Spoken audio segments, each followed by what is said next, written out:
जय मां भवानी। त्रिपुर सुंदरी स्तोत्र। कदम्बनचारिणी मुनि कदम्ब कादम्बिनी नितम्बजित भुजरांशुर नितम्बिनी सेविताम् नवाम्बुरुहलोचना मभीनवाम्बुद श्यामलम् त्रिलोचन कुटुम्बिनं त्रिपुर सुंदरीं श्रियेमाश्रयेम्। त्रिपुर सुंदरी जननी भगवती सर्वदा कदम्ब वनरे विहार करन्ति।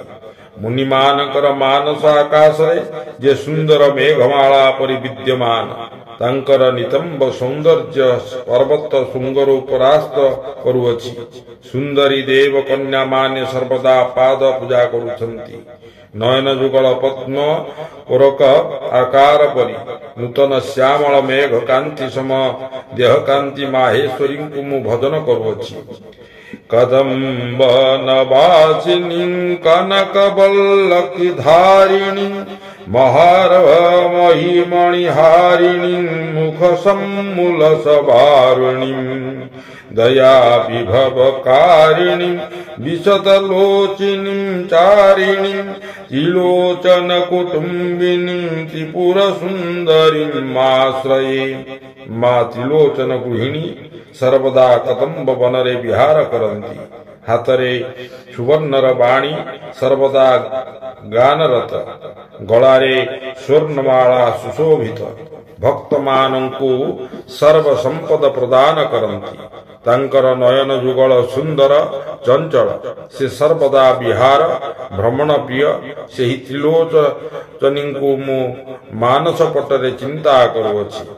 कदम्ब वनशालया कुच भरलुसन्मालया कुच पमीत शैलया गुरुकृपाल चदभेलया मदारुण कपालया मधुर गीत बाचलया काया पी घन लीलया कचचिता वयं लीलया।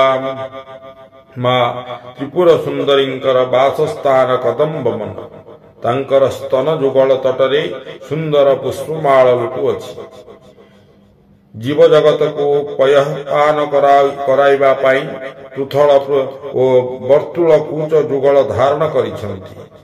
गुरु कृपारु जहार दया सागर बेलाभूमि रे परिणत हुए, जहार मुखमंडल मदिरापान द्वारा आरक्त ओ जहा कंठरु संगीतर मूर्छना चतुर्दिग को कंपित करुअछि।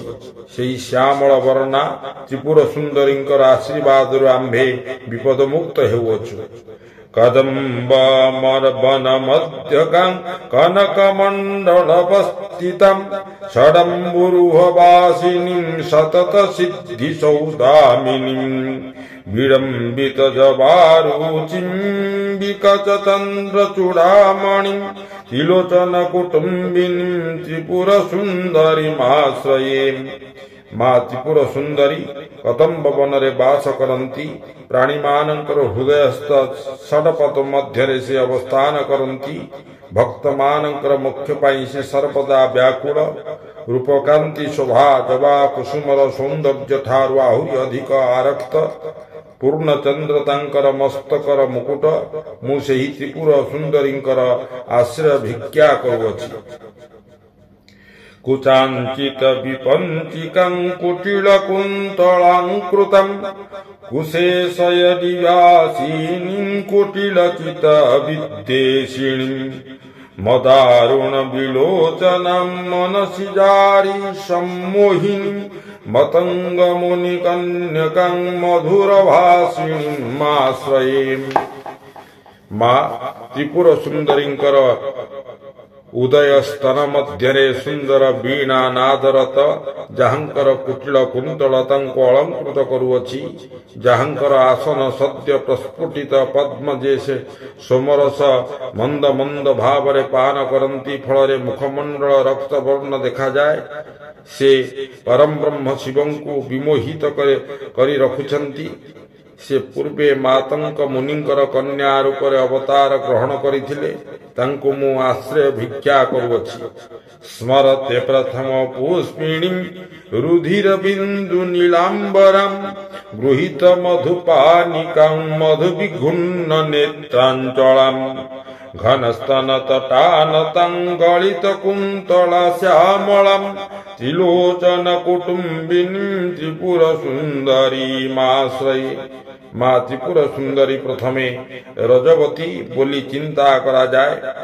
रक्त बिंदु विराजित नीलम नील वस्त्र से परिधान करंती सर्वदा हस्तरे मद्यपात्र सेथिरु मद्यपान करी उन्मत हेबारु चक्षु चंचल स्तन जुगलर भार रे जे नत लई होई पड़िछंती से श्यामांगी एही परी त्रिपुर सुंदरी को मु आश्रय भिक्षा करूअछि। सुकुंकुम विलोपेना मलका चुंबी कस्तूरिकम समन्दः चिते क्षणं ससरत चाप पाशांकुशम अशेष जन मोहिनी मरुणमाल्यभूषाम्बरम जबाकुशोभासुरं जप विधुस्मराम्बिकाम। माँ त्रिपुर सुंदरींकर शरीर रे कुंकुम विलोपन होइअछि। अलका देश रे कस्तूरीर टीका मुखरे मृदुहास्य हस्तरे पाश अंकुश धनुकांड तांक कटाक्ष पात हेले त्रिपुर स्तंभीभूत हुए। सुंदर वस्त्र अरुण वर्णमाला रे जे सुशोभित जबाकुसुम परि कांति स्तुति स्तव जप कर्म द्वारा मु तांक आशीर्वाद भिक्षा करूअछि। पुरंदर पुरंधिकं चिकुर बंध सैरंधिकं पितामह पतिव्रतं पटुपटीर संकीर्तितं मुकुंदरमणिं मनोलसदल क्रियंकारिणीं भजामि भुवनाम्बिकां सुरवधुटिका चेटिकां। परिपाटरे जे इंद्रंकर पुरंदी स्वरूप केश विन्यास रे जे सैरंध्री स्वरूप जे सृष्टिकर्तांकर पतिव्रता शक्ति रूपिणी देवकन्या माने तांकर पाद सेवा करंती। मुग्धकर सुंदर अलंकार द्वारा जे अलंकृता मुकुंदंकर रमणी से शिवंकर शिवा से मु तांको सर्वदा स्तुति करूअछि। इति श्री त्रिपुर सुंदरी स्तोत्र संपूर्णम्।